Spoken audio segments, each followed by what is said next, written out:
pala nga eh. Oo, tama. Ang quadrilateral. Ako, prinsesa ng Ihon!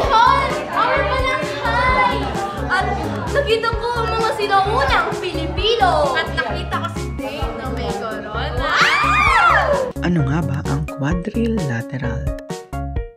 Quadrilaterals is a shape with 4 sides and 4 corners.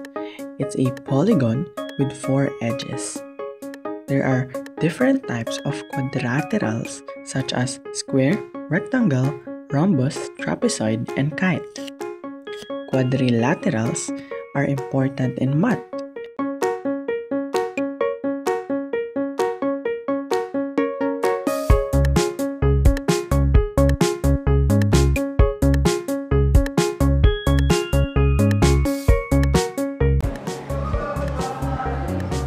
What if gawing digital yung quadrilateral art natin?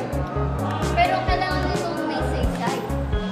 Ah, alam ko na. Gawin natin kwenta ang quadrilateral art. Ano sa tingin niyo? Ikaw.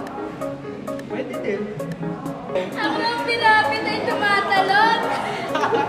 Anong trapezoid bird ay lumilipad? At ang square diagonal natutulog.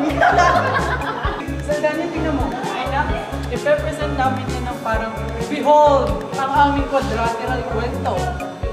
Napakaganda at napakaliwanag. Yan, maganda yan, maganda yan. May different types ang quadrilaterals. Nandiyan ang square, trapezoid, at rhombus. Meron tayong rhombi rabbit na tumatlon. At ang trapezoid bird na lumilipad. Meron ding dragon square na natutulog.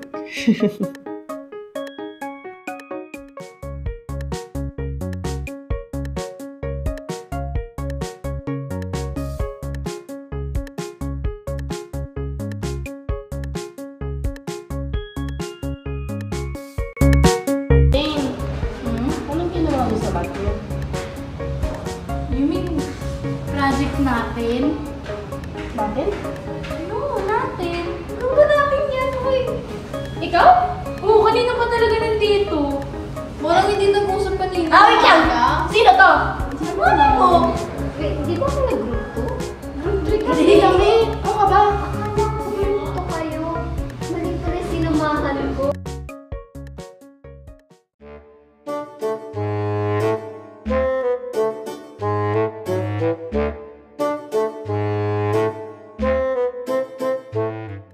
Di, kanina ka pa talaga nandito. Always remember that you can create stories in quadrilaterals.